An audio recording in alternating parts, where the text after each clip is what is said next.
Daily Season 2, Episode 243 for August 31st, 2023. Tonight, we're going to discuss how an Eevee gets salty and erupts into flames. The Glass Onion was a documentary. New York police to fly drones over backyards. Creepy. I bet you can't ID them. Fisker's junk in its trunk hides itself. The AI domain supports Island Nation. Don't villainize 3D printing. Why not support homeowners installing solar? Felonies, gotta collect them all. Don't order a large drink. Most stolen vehicles, Dodge. And Starfield is top game before launch. And again after launch. Let's get going.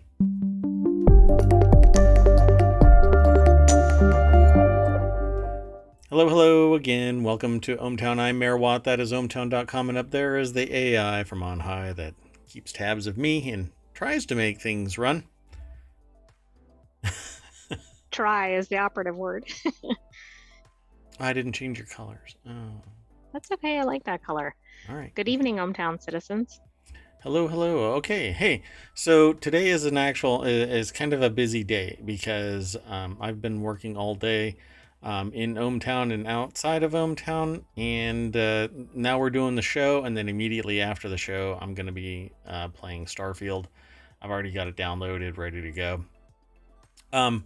With that in mind, I really do want to get this show on the road. Trying to check something. Okay. Anyway, sorry for the dead air. We are going to get going right now. The very first article is over in ohmTown Daily. Tesla erupts into flames after getting flooded during hurricane. We were talking about this day before yesterday, and there was a PSA sent out by the denizens of Florida saying move your EVs outside of your garage, away from brush, etc. Because when EVs get flooded, they tend to combust because the salt water shorts them all out. I mean, that's what you definitely think of as a hazard when you're getting flooded, that you think something like a fire or an explosion is going to happen. Yeah, for sure. And apparently it's the salt water in particular, but I think anything that causes it to short out, then because it's a lithium battery, the lithium stays on fire and can basically burn your house down. Pretty wild out there. I was surprised that this was an actual thing. Everything okay, AI? Well, yes, but I just started thinking, how does that work if there's regular rain or something, right? I'm assuming part of this was because of the storm surge from the ocean or river, but right.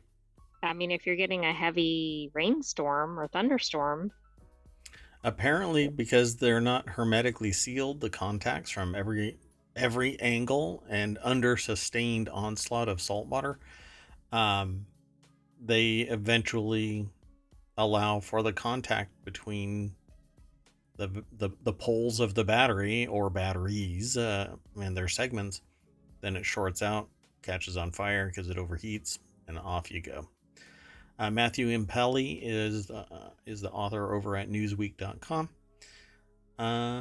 Let's see here. Officials with the Peneus, I think it is. It might be Pinellas at this point. I don't know. Park Police Department determined the Tesla was destroyed after it caught fire while on the back of a tow truck.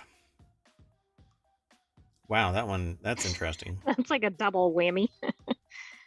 A spokesperson for the department told Newsweek that the owner of the vehicle had it parked in a location near one of the beaches that was flooded with salt water during the storm. They said that the owner had parked the vehicle near 66th Street North and Park Boulevard. Now, in the grand scheme of things, its location doesn't really matter, short of the fact that it was parked near the beach and salt water and invaded it. And it apparently, whatever, this is apparently a known thing, but until recently didn't know that it was a very well known thing. Suddenly, fire stations and police were telling people to move their cars out of their houses. The last storm, not this one, but the one before it, apparently they saw somewhere around 9 EVs catch fire in Florida. This time I've only seen the one, but who knows? Really, who knows? If you're Right, they don't evacuating, all make like national news, so. yeah, exactly. Um, if you own a, it says here, if you own a hybrid or electric vehicle that has come into contact with salt water due to recent flooding within the last 24 hours, it is crucial to relocate the vehicle from your garage without delay. Saltwater exposure can trigger combustion in lithium-ion batteries. If possible, transfer your vehicle to higher ground. Um, I, I have not looked into why saltwater in particular. I don't know if it causes some degradation of something within the lithium-ion battery structure and then causes it to run away, or what. But I haven't looked into it really. And like they said here, it can't be easily suppressed. You basically have to just let it burn out. Okay, let's keep on hustling through the news. This next article is over in the Late Night Geeks channel. Feds investigate Tesla's use of funds for a secret glass house project. Manhattan federal prosecutors with the Securities and Exchange Commission are separately investigating the use of Tesla funds to bankroll a secret project that is described internally as a glass house for CEO Elon Musk, according to a report from the Wall Street Journal that cites people familiar with the matter. It's an article that's over at TechCrunch.com. Rebecca Bellin is the author. Wall Street Journal reported in July that Tesla board members were investigating potential misuse of company resources on the project known as Project 42. The guy is such a twit. And whether Musk was personally involved, according to the newspaper, Project 42 involves a large glass structure to be built in Austin, Texas. God, this is so glass onion. Or The glass SEC. onion is so Tesla, right? Well, I did title this section "The Glass Onion" was a documentary. The context of it we don't know, but I think it's pretty fascinating. The EV maker has a fraught history with the SEC. The agency opened an investigation into Tesla after Musk tweeted in 2018 that it had secured funding to take Tesla private. He didn't. Allegedly causing volatility in the market price. Yeah, when a person who has a massive following says something, there's a lot of people that follow. It kind of matters, so It kind you of should matters. probably make professional statements and Yeah, well and it's thought out forbidden. statements. You're not allowed to do that. As part of a settlement with the SEC, Tesla and Musk both paid separate $20 million penalties, and Musk agreed, yeah, I'll pay it because okay, I've already recovered all that money. Bye-bye. Oh, that's not what the article says. Sorry. Tesla and Musk both paid separate $20 million penalties, and Musk agreed to have a lawyer review his tweets. Paid so well that basically the lawyer goes, yeah, go ahead. Yeah, go ahead. Yeah, go ahead. Well, and did he say he's going to get them reviewed before he sends them? Sure. Or after the fact? Post it. Hey, I tweeted. Oh, yeah, okay. Hey, you're probably going to get sued for that. And this is the attorney speaking, right? Hey, you're probably going to get sued for that tweet. I estimate that it's going to be about $5 million or 35 seconds worth of your investments. Exactly. Then he's like, send. Yeah. Or Well, already he sent already it, did it. It doesn't matter. Yeah, exactly. Again, I have a very firm claim out there. I'm not a PhD psychologist or sociologist or anything, actually. I'm not PhD'd. But I have a firm belief that as you become wildly wealthy, you become wildly sociopathic. There's Is it really the wildly part or just as you if not trend towards, sedately. you can slowly ease, I suppose, if you already have the mechanics in play of becoming a sociopath. But yeah, from my anecdotal observations, there is information out there about it. By the way, there's research that's been done, and there are people that have published books about it. So I fall into that camp. So we'll see. I've got ongoing research into this. So I think it's an interesting. Like many things, like all of ohmTown, these are areas of interest that I have, and so I turned it into a website so that other people might be interested in this stuff can congregate.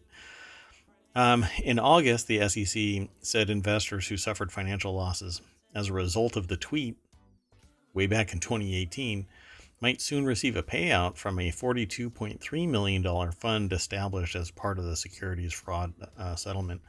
So it's only taken 5 years. Right. And I don't know. I mean, how much are people really going to get from that? That 42 million was invested at 12%, and so and that's annual, so he's already made back every he's already made back $42 million. Let's keep on going. Unlike that Tesla. So the next article is over in the Mobile Channel. New York police will use drones to spy on people. Monitor backyard parties this weekend, spurring privacy concerns. This is like the dystopian, creepy bastard kind of stuff. This reminds me, yeah, I mean, it looks like a movie or something set in, year 2200 or something. Well, it sure seems like it's an invasion of privacy. I don't know what the law says off the top of my head about, or is your backyard private? Not necessarily, but it may depend on whether you can see into it.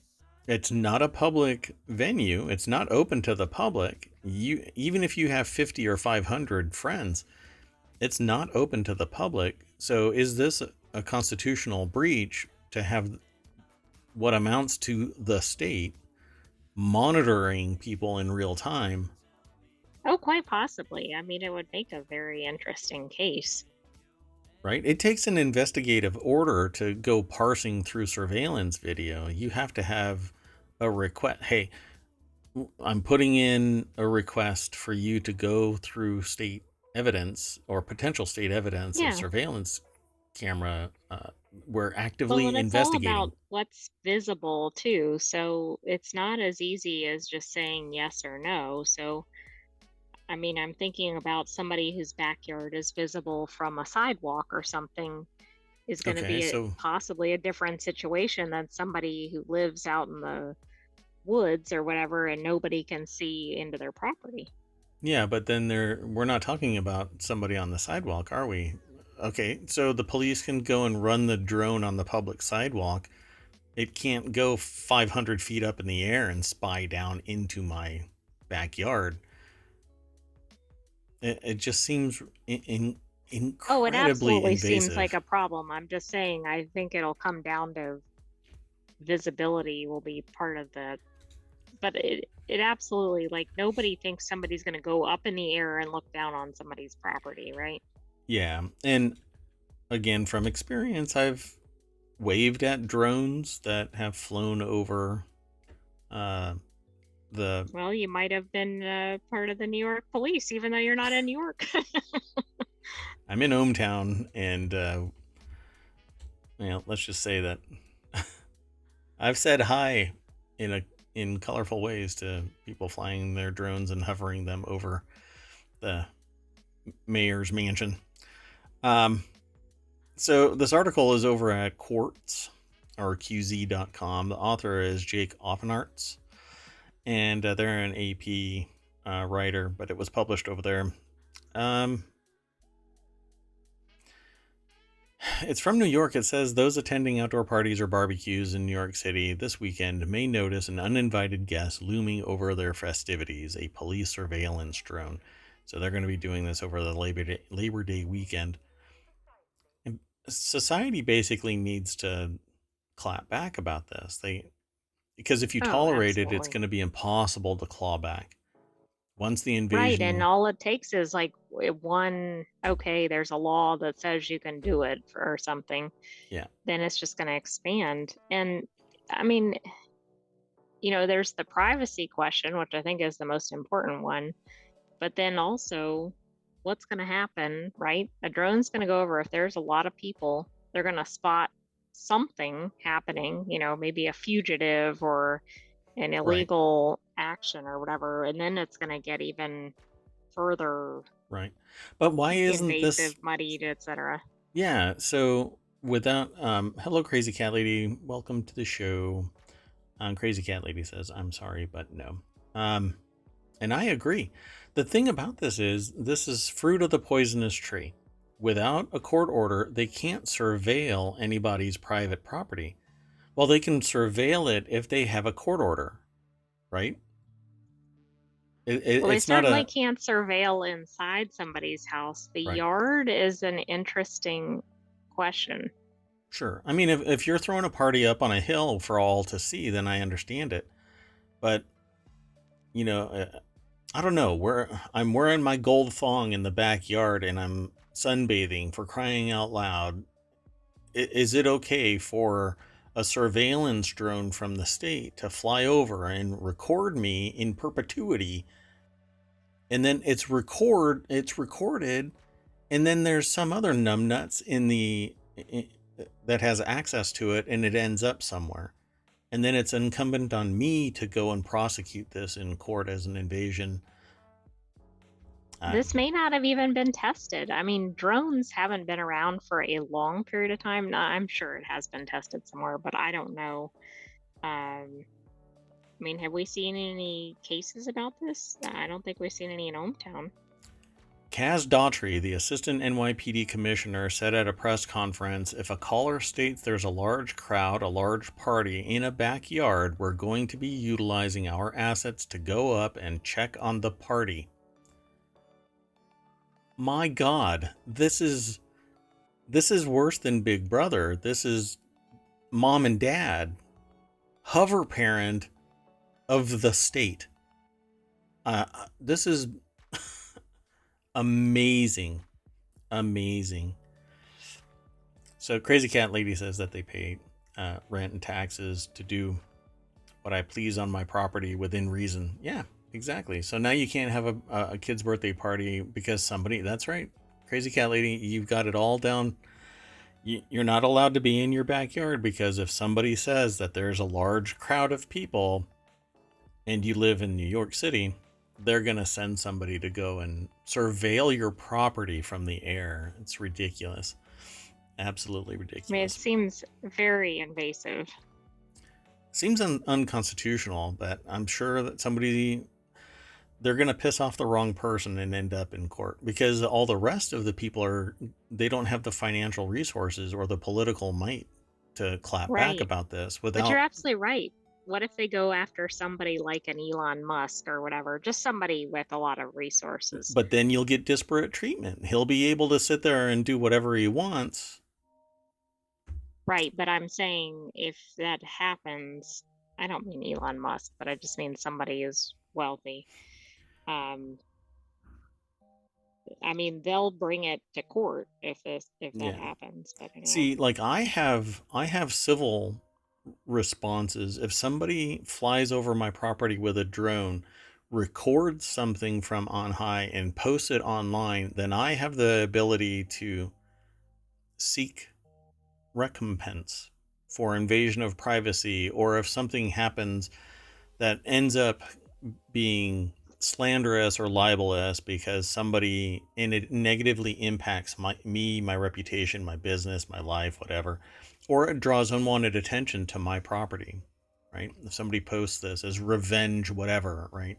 Revenge drone porn, whatever you want to call it. But well, that's what it really amounts to. If somebody posts it online, I have a legal recourse. But with the state, they can sit there and say, well, we were just doing surveillance. No, you were invading my privacy and you're the state. well, and surveillance is subject to limitations. Yes. Yeah, this is going to end up in court in a heartbeat.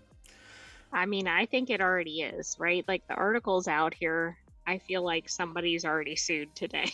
If it's not, if it's been in business hours, right? Like somebody ran down to the courthouse. It might be in the ABA journal. We'll see. By Monday, we'll see if there's somebody saying, yeah, we're going to end up in court on Tuesday. Okay, let's keep hustling. The next article is over in the Law Nerd channel. Look at that ABA journal. Lawyer thought fake client tactic was an acceptable strategy. She tells disciplinary commission. Well, the hint there is in the disciplinary commission. Well, I thought the hint was the fake client. Well, yeah, that's the leading indicator into ethical breach. Oh, okay.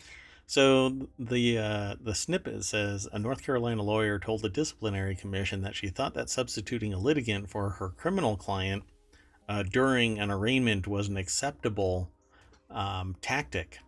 Yeah. So Deborah Cassens-Weiss over at abajournal.com put this article together. This is a fascinating situation. I actually saw something about this previously. So it's really interesting because what ended up happening was an attorney that was prosecuting a case went before the court, and while a witness was on the stand, said, hold on a second, went outside with the client, brought in an alternate, and stood there when the witness came up to actually get questioned. The judge said, hey, can you come and talk to us, talk to the court regarding the possibility of, what do they call it? They were going to plea. They asked if they wanted to plead out for some other thing. And that's when it came to light that the person standing next to the defense attorney was not the actual client. And the strategy was, I'm going to ask the witness, do you see the person who did the hit and run? And when they can't identify you, then obviously they don't know who it is. Wow, I mean, that's beyond fraud about just the representation. That's fraud in the actual substance of the case or whatever. That's unbelievable. Yeah, because you literally lose.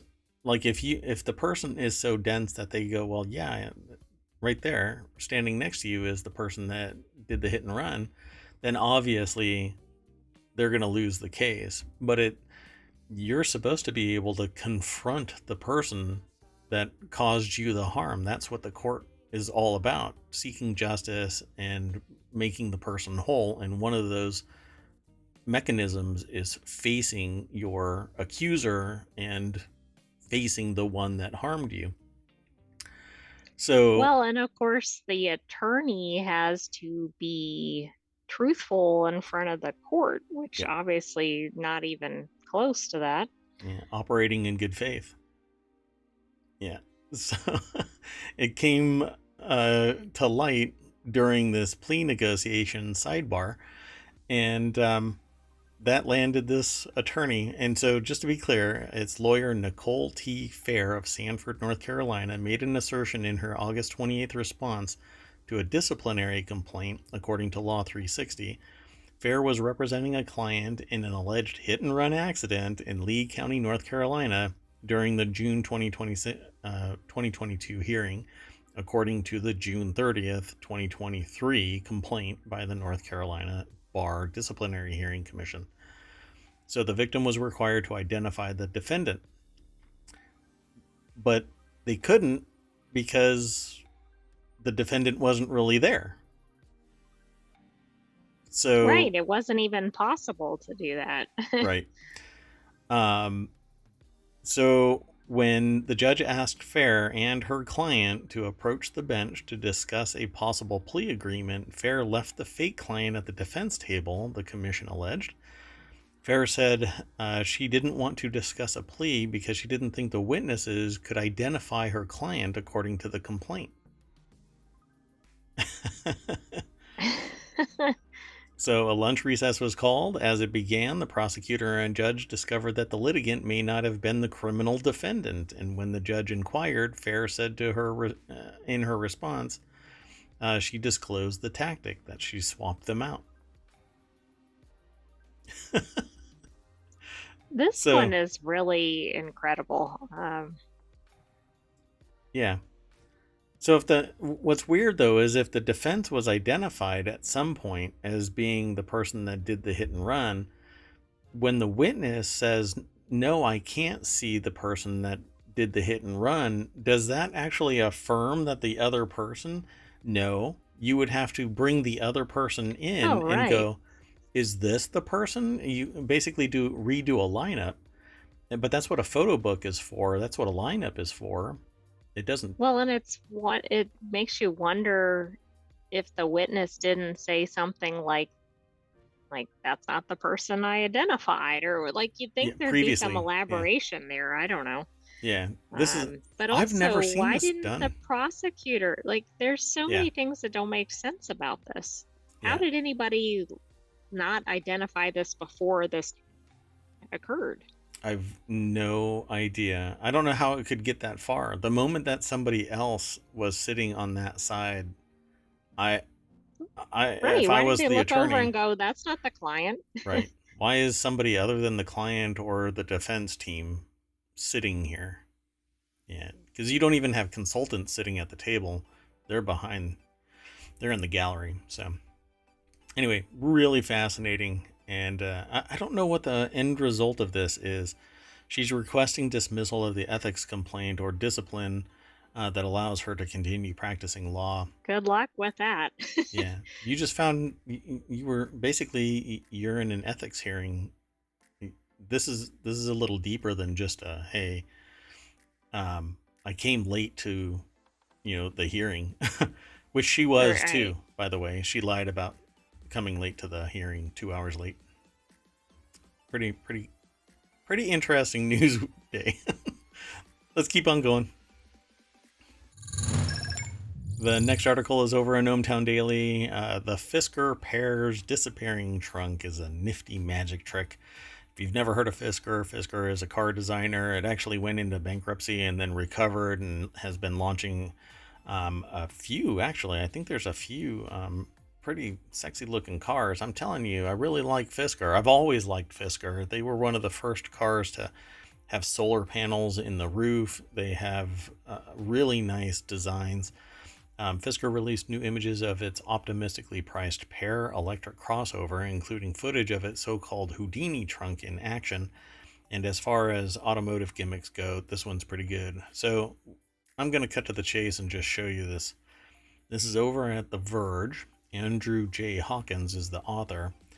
And the Pear is Fisker's sub $30,000 electric crossover SUV. Aimed at young city That's dwellers. less than I would think. Yeah, it basically looks like CRV. What's the other one?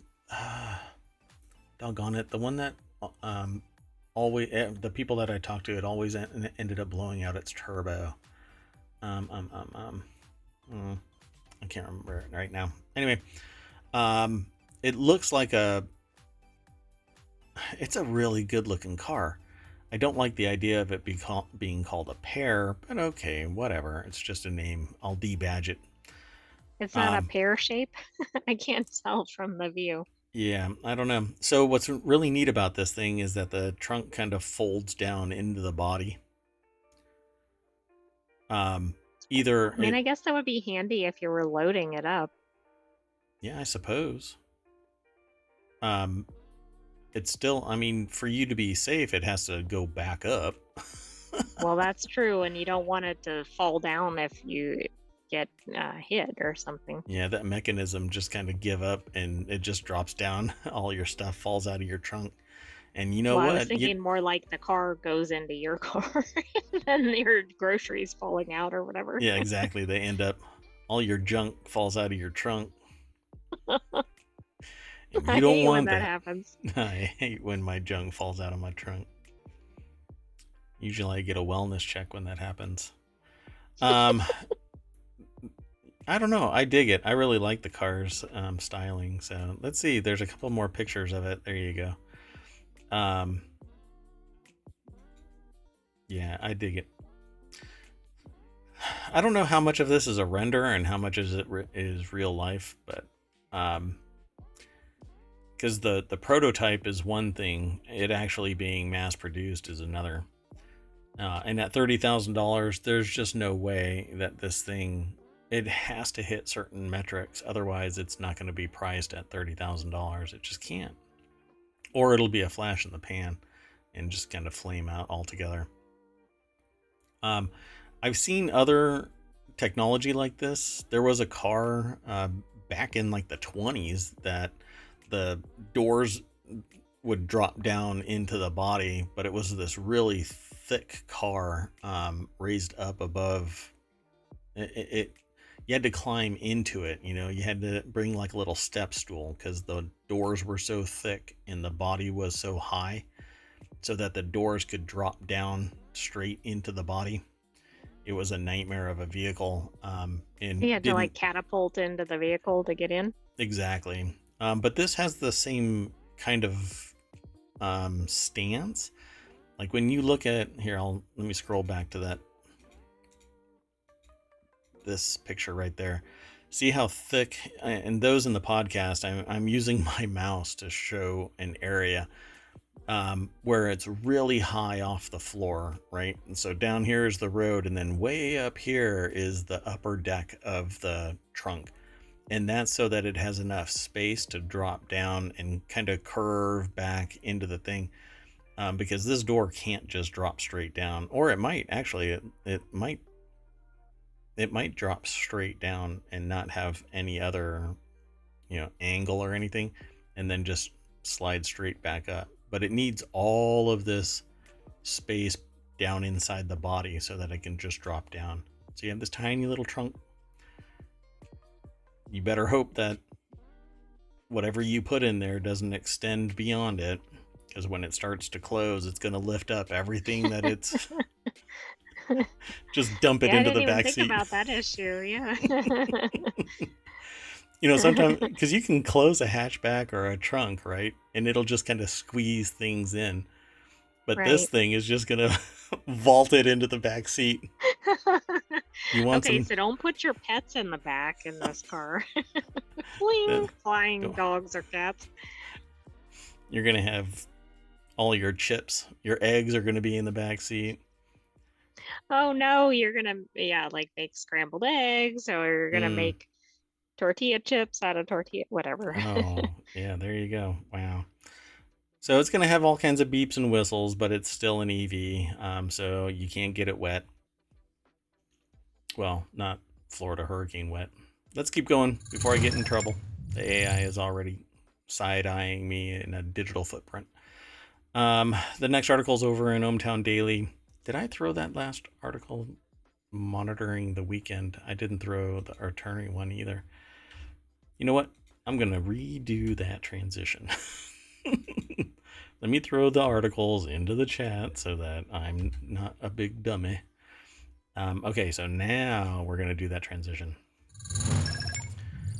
The next article is going to be a quick one because it's basically about the .ai domain name. It's in the ohmTown Daily channel over at ohmTown.com, which is also this show. A tiny Caribbean island could reportedly add 10% to its GDP thanks to the AI boom because it's in charge of the sought-after .ai domain name.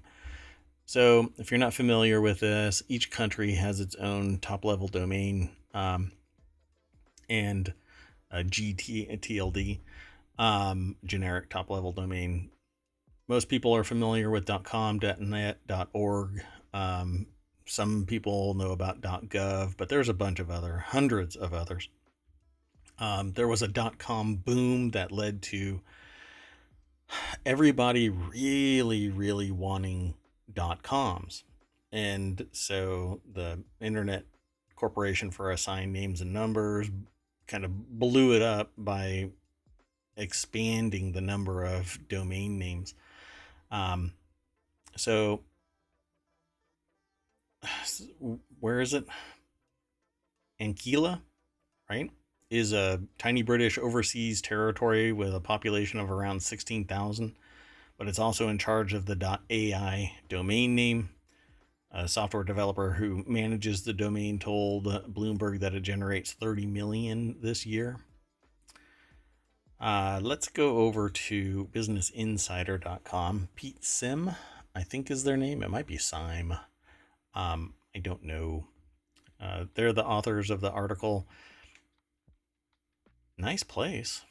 Looks nice. If I was there, I don't think I'd be worrying about my domain name. I think I'd be enjoying the beach. Look at that. That's pretty. Okay, well, okay. ohmTown's going to be shutting down, and no, I could run it Better from the get some. beach. I could do There all you of go. this from the beach. I would, you know what? ohmTown citizens, I'll take the hit for you. Uh, you all dodge that bullet, and I will take one for you, and I will move over to this British overseas territory. A software developer that manages it. I wonder how much money they make from it. Oh my Pause goodness. this video. I don't know if we want to talk about eco-friendly coffins. Well, we're talking about a British overseas territory with a population of around 16,000 people. I would probably get to know them all individually. There's so few people on this island. Um, so that means anyone who wants to get their hands on a URL ending in .ai has to get one from the, is it pronounced Anguillan or I thought Anguillan? it was Anguilla, Anguilla? Oh, okay. Um, maybe. Anguilla government. Yeah, I'm painting myself into a corner with this because I don't think I've heard that name. Um, Vince Kate, a software developer who's managed the domain uh, on the territory's behalf since the 1990s, told Bloomberg that the total number of .ai registrations has almost doubled in the past year to a total of 287,432. Things are very different here since ChatGPT's public launch last November, and while there is a big peak from December to March, the popularity has since leveled off, per Bloomberg. Yeah, it'll hit a saturation point, but as people discover new uses of .ai, they'll continue to register it, and more people will register it at a slower pace. But there's a lot of prospective purchases, right? They think that it's going to be a value, so they get fastfood.ai and they own it for decades until somebody decides to run an app called fastfood.ai. Which, by the way, if it's out there, I might have to go and get it. But it really depends on the price. Some of these top level domains, they want to create exclusivity, and so they charge like $1,200 a year, and or have a minimum amount of years or whatever. But there are some expensive ones. And they mentioned Tuvalu, which is the .tv, which is twitch.tv. That became all the rage when people started streaming online, so .tv became popular. Tuvalu, the Pacific Island nation with a population of 11,000, also benefited from its TV or its country code, called .tv. So in 2019, Tuvalu made $7.1 million, or about 8% of the government's total revenue, from leasing the domain. Wow. Yep. So they don't even really have to manage anything because they leased the entirety of the domain over to somebody else. Whereas Anguilla, probably Isn't it manage crazy it. that it's one person managing it? I mean, they might have a team, but Well, at one point with the internet, and we're talking like back in 2000, there was a person that redirected all of the top level name servers. So there's DNS, the domain name system, right? Inside the DNS is name servers, and there's a certain number of them. And at the time, I believe that it was 13. Now there's nobody knows exactly how many or where their locations are anymore, because an insider actually redirected all of the internet traffic through his apartment. And there was a lag, but all he did was move it back and show people that he could have done this. And now there's a big hoopla about that, and so it's much more protected from this concentration of control, arguably. Um, so at any rate, there you go, folks.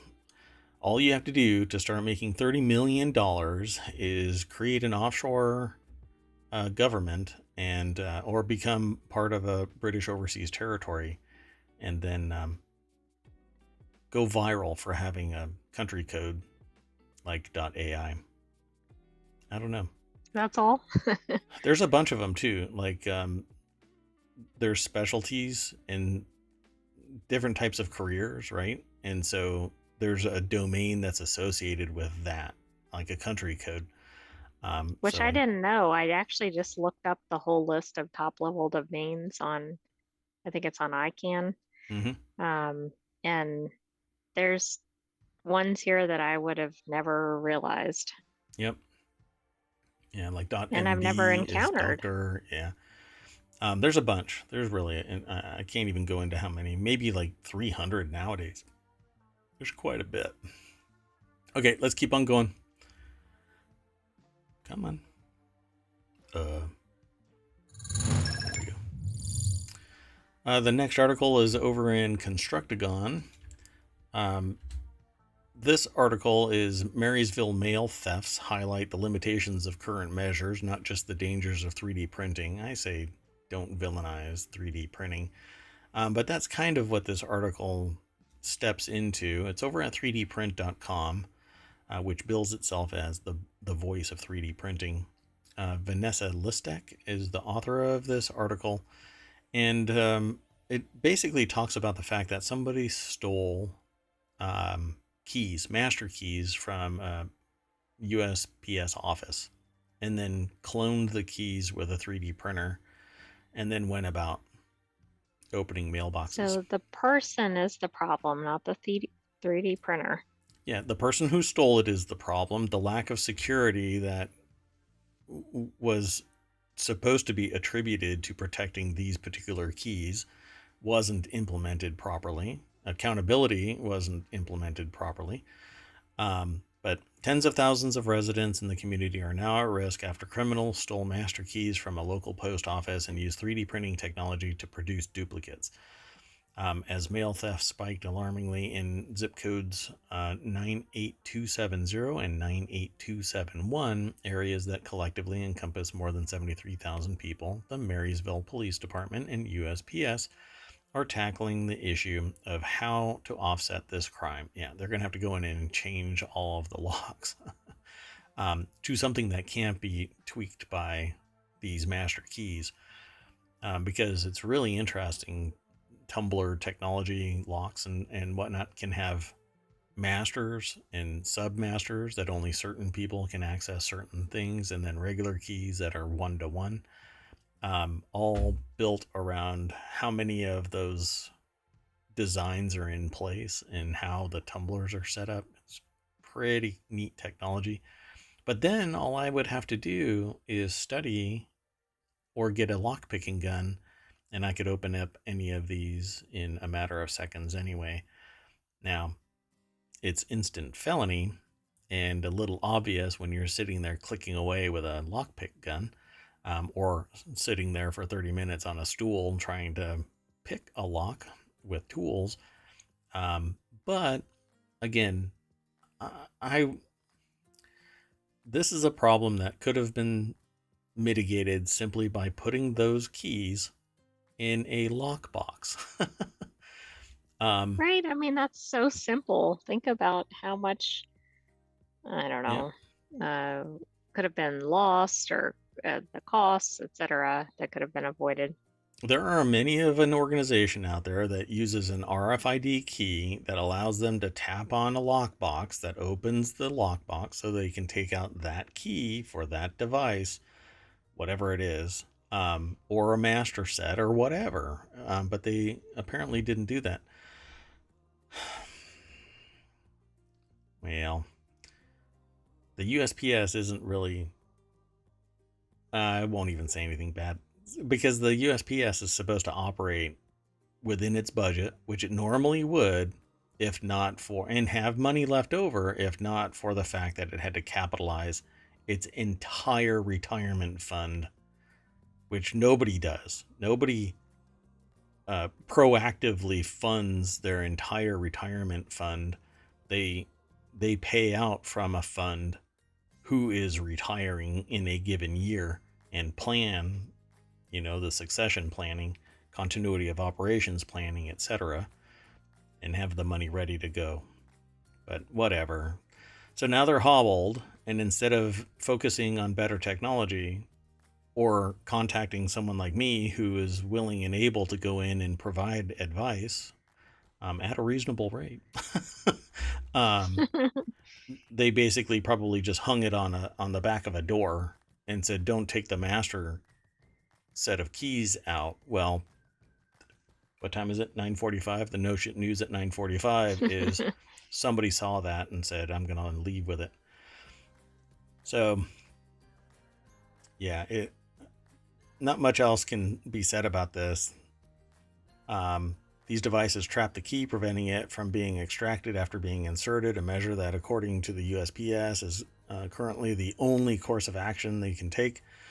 But this whole article is talking about mitigating what was a sociological issue. A human being stole something that shouldn't have been an opportunistic event. They shouldn't have been able to steal it. And so they talk about the root of the problem lies in a security system that permits access via master keys. That's not it. That's not the root of the problem, which can be stolen, copied, or otherwise breached. Well, everything can be, Exactly, but you can take some reasonable security measures to at Exactly. least Yep. prevent the average person from trying to steal something.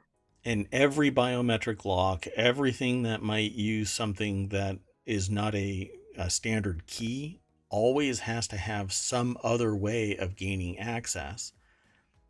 Why? Because if you don't and something happens, then you can never get into it. It's not the this isn't something that should never be accessed. It's something that has periodic access requirements. And if somebody loses a key, you can't suddenly turn this into a time capsule that only aliens will be able to open up in 2,000 years.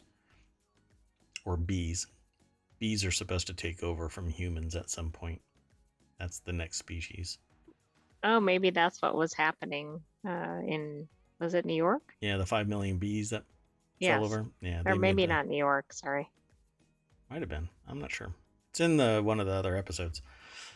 Anyway, I think it's an interesting take, kind of an academic look at how this could have occurred and how to mitigate it. But the reality is the key should have been in a lockbox. That would have stopped this, and it wouldn't be a 3D blaming kind of article, right? Just because it had something to do with it doesn't mean that it has anything to do with 3D printing, right? Well, absolutely. They could have taken that key and carved it out of a chunk of plastic or metal with a hacksaw Or and had taking it to a key duplication service. duplication Yeah, the little service or booth, whatever, that right? little Yeah. machine. You just set it in there, and there's nobody that pays attention to you. Yeah, it's all kinds of goofy in this article. Okay, well, I'm running behind, so let's keep on going. Next article is over in the Mobile Channel. Southern California counties could power 270,000 homes by installing solar panels along highways. My argument with this is, well, why don't you subsidize homeowners installing solar and you don't have to worry about something along the freeways as if we need more stuff on the freeways. Because we And do so well with our distraction and sure, staying in our lanes and everything. yep. And because this is installed and owned by somebody else, it's not just powering houses, it's forcing people to pay, and that rate is going to change based on somebody's demand for profit. So why not subsidize the local economy by installing in individual people's homes solar each year. Go, hey, we have this amount, we'll subsidize the installation of solar panels, and you pay us back over X amount of time. Da da da. Well, also, the nice thing is, guess who doesn't then have to maintain those? Yeah, California. the state. Um, and it isn't privately owned or managed or contracted, right? It's where everybody has to pay into the provider. It's on top of the houses, and they pay their, if there is any left over, right? It pays back into the grid, or the homeowner pays a bill if they use too much. You tap all of these solar panels into the grid, but that's not what's wanted. They want the profit. And I haven't even read the whole article here. So Sharon Udison is the author of this. Southern California counties could power 270,000 homes by installing solar panels along highways. Um, so, I would hope that it says in here that they're going to put it on houses, but it says 3 counties have more than 4,800 acres of suitable space to develop solar panel power alongside highways, which could potentially accommodate up to 960 megawatts of renewable energy capacity. I would prefer it would be on homes directly. Just one San Diego interchange where Cabrillo Freeway and Claremont Mesa Boulevard intersect could generate enough solar energy to power 180 homes each year per analysis. So does it say who would?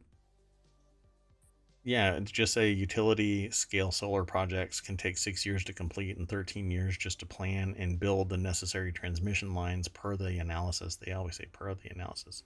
Right here, the analysis noted. Except There are a that, lot of analysis happening. yeah, if you have the equipment right now, you can install them because the houses are what's important here. You put more stuff on the freeway, they're going to get abused left and right. And you'll have to maintain them and babysit them. So I didn't know this. It says that Maine and Georgia already have done this. Yeah, maybe. Yeah, I don't. I think I've seen. Um, I think I've seen some short runs of this where excuse me, it's sitting in the island, between the lanes. Um, but I don't know where it was anymore. It's been a long time, actually. At least to me. Uh, it says here, and in 2021, the Federal Highway Administration issued guidance to encourage renewable energy generation in such transit arteries.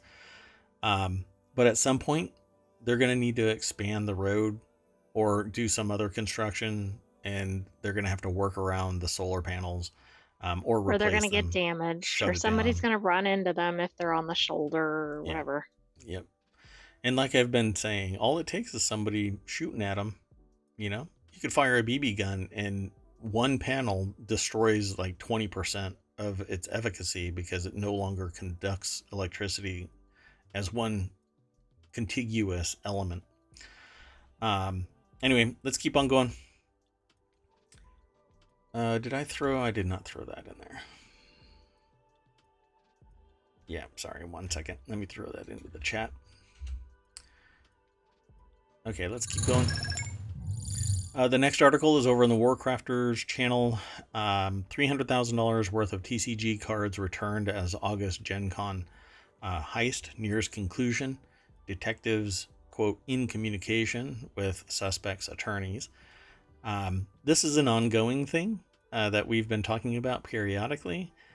Basically, there was video surveillance of two people that took $300,000 plus, or I should say at least $300,000 worth of trading cards uh, on a big dolly, just or what That's like a cart. a cart, yeah, one of those flat top ones, and just it was piled high, like 5 feet worth of these, like a cube of trading cards, $300,000. The people that were observed had shirts on for a card game called Castle Assault, apparently. And people were looking at the video and looking at pictures of the people that developed Castle Assault, and lo and behold, they look really close. But no word from these people, no word from anybody involved in the heist. But apparently it I says mean, that's as some really bad publicity for a company, particularly if they're fledgling or something. you want to know something interesting about that though? It became the most popular talking point on Board Game Geek, which is a Wow. website dedicated to board games. I As guess one, so. Like any publicity is good publicity. no press is bad press, right? So if you're not talking about it, then that's bad. But even if you're talking about it in the context of a heist, people are going to be buying this game because they're like, I knew them when they weren't a felon. Harvey Randall over at PCGamer.com put the article together. The deck statement says the stolen goods have been returned after a journey to New York. Oh, man. IMPD detectives are seeking the public's help in identifying the two was a post made back in August. And yeah, early August. Yeah. And so it says first spotted by Dicebreaker, a recent statement from the Indianapolis Metropolitan Police Department report that around $300,000 worth of goods were taken from Gen Con 2023. And I It was just guess so brazen. That's the thing that really surprises me. But I guess what they did was they updated the original article with the statement down at the very bottom. Cards returned. These ill-gotten goods wouldn't stay missing, however. As reported by Dicebreaker on August 29th, the IMPD released this statement in the ongoing case. IMPD detectives were able to locate and recover the stolen merchandise in New York City on Friday, August 25th. The cards are in the process of being returned to Indianapolis and held as evidence. Oh, that's the bad thing. Held as evidence. While the IMPD have rightfully noted that the suspects should be considered innocent until proven guilty. uh, True. Honestly, that's a true statement in all ways, because we don't know who it actually was. Maybe they have evil twins that went into Gen Con and stole it on their hey, behalf or in their maybe they had likeness. shirts on for their competitor or something. I mean, probably not Wow. likely, but Wow, the AI has gone dastardly. Wow. Wow, my sentient AI is now evil. Got it. Okay, I'm gonna working make on the sure. Terminator body. Oh god. So yeah. Its rating has sunk to 4.0 on Board Game Geek after a sea of 1 point review bombs, with the occasional voice of calm poking through. And so remember I said that it became the most popular discussion on Board Game Right, Geek. right. Not And the most popular game. yeah, not the most favorable. It just became hot for being associated with this Gen Con theft. By the way, the first comment said, "I know what you did last Gen Con," which I thought was funny. Yeah, I like that. Lurcho says, I know what you did last Gen Con. That's awesome. Let's see here. Went to Gen Con to become a con. I didn't see that one. I went to Gen Con and all I got were these handcuffs. That would have been a good one. I didn't. Nobody said that. I Right. said that. Go Um, directly to jail. yeah, I like that one too. Wow, it's just amazing. A separate statement by the IMPD reads, detectives are no longer looking for these persons of interest. Detectives have been in communication with their attorneys, which apparently the persons of interest link the way that this is grammatically written implies that the people of interest are the people that are the ones that did it. Right, right. The case is expected to be presented to the prosecutor's office in the near future for charging consideration. At the time of writing, the authorities are still working through the specifics of the case, and this article will be updated again once they do. So definitely go and check this out. Let me throw this into the chat, and you'll be able to just follow that link. Okay, so and we'll go on to the next one. Don't do it. Dunkin' employee urges customers not to order large iced beverages and waste money. The employee has gone viral on social media for his discovery. I don't know if it's so much of a discovery as observation. A lot of people actually know this about large drinks and small drinks and medium drinks and whatnot. In that, if you order ice, you end up having a small with a ton of ice. Let's go into the source. Here you go. It's over at entrepreneur.com. Emily Rella is the author. A Dunkin' Donuts worker is going viral for telling people not to waste their money. It's been viewed over 24.9 million times, I suppose, on TikTok. Oh, it doesn't say. That's odd. Yeah, that's interesting. It is a TikTok video. So it's an absolute waste of your effing money to pay $3.50 for a large when you can buy a small for $2. Yes, yes, but, and people say, well, you're getting the same amount of well, you're getting ice and drink, whatever it is. It's going to be a small, so you're going to save $1.50, but you're not going to get as much ice or keep it as cold, for as long. So you might not enjoy it as But I much, know but people, yeah, exactly. I know you have to drink it fast, otherwise it's going to become room temperature, PDQ. But I know people that don't put ice in their drink, and they hork it down in time so that it's still cold, or they eventually go and get ice. So earlier this year, it's rumored that Starbucks would begin charging more for drinks with no ice, which angered customers and sparked outrage, but Starbucks denied the allegations.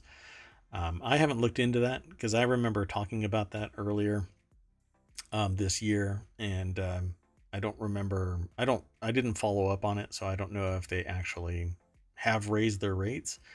And then when somebody says, "Hey, you said you weren't going to raise your rates," and they would just kind of go, "Oh no, we're just raising our rates. It's not because of the dot dot dot." You know. So basically, buy a large and say no ice. Otherwise, you're going to get what amounts to a small with a large amount of ice.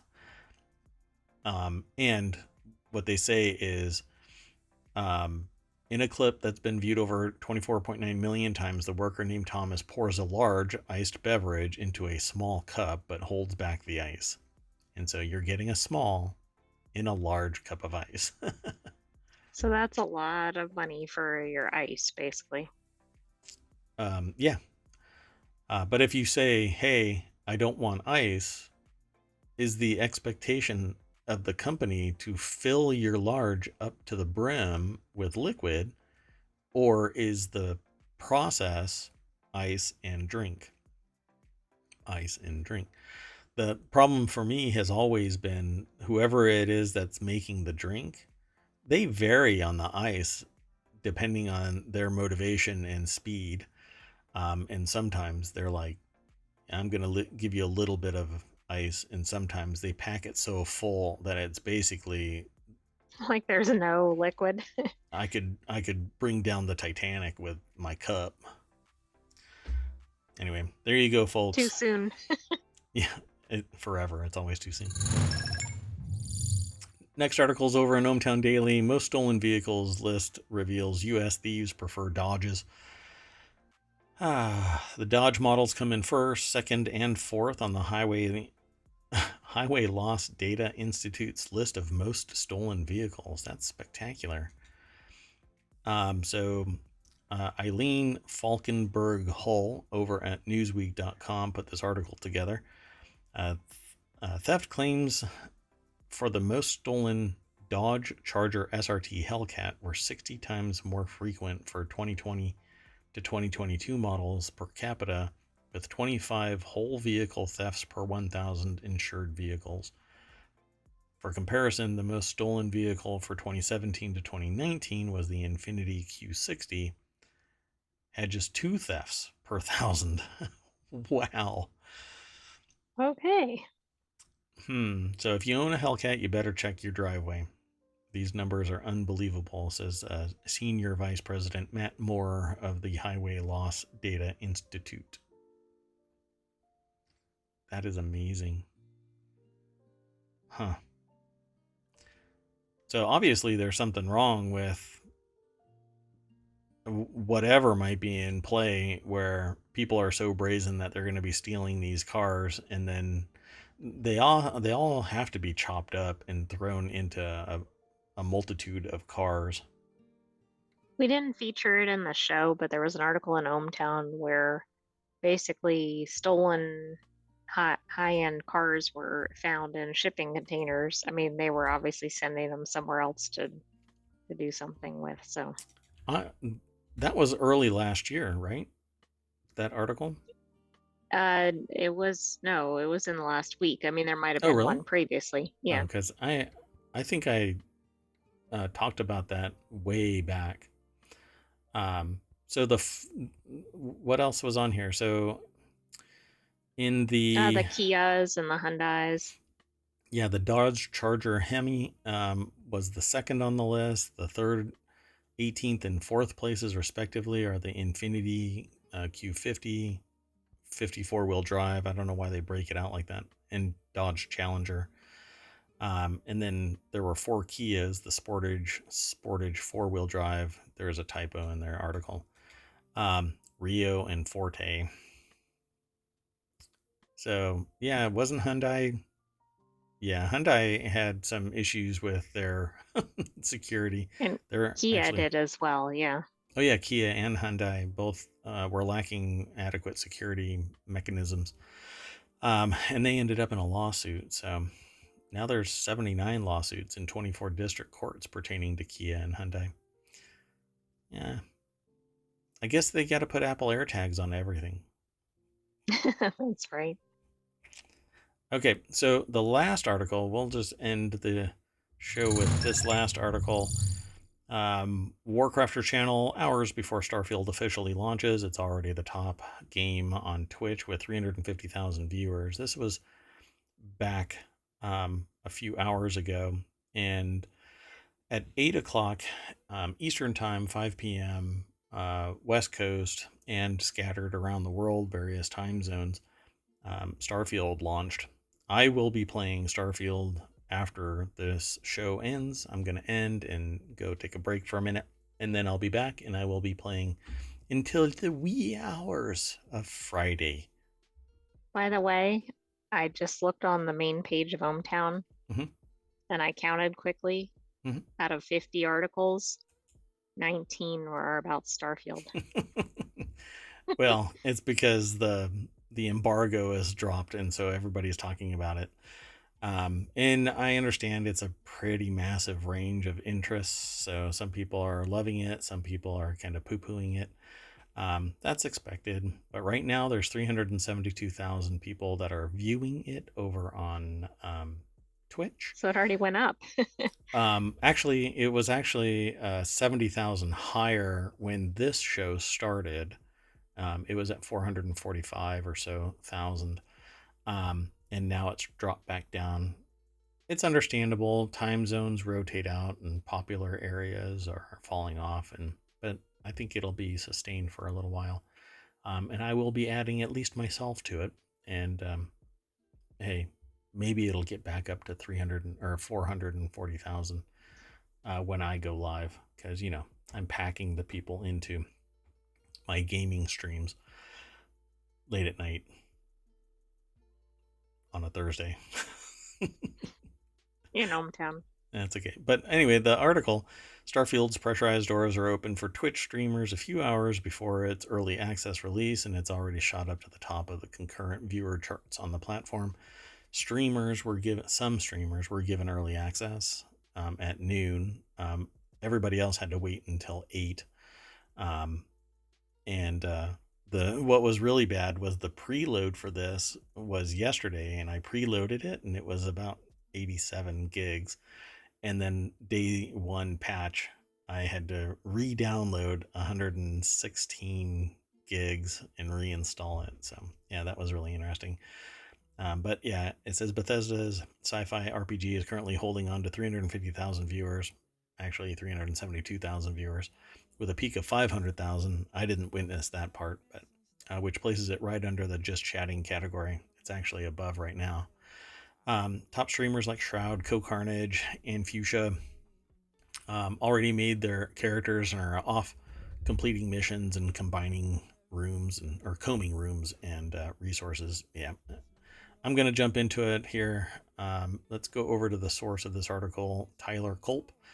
And PCGamer.com is the source. Streamers are launching into space a few hours before the release. Obviously, this took place before the show started.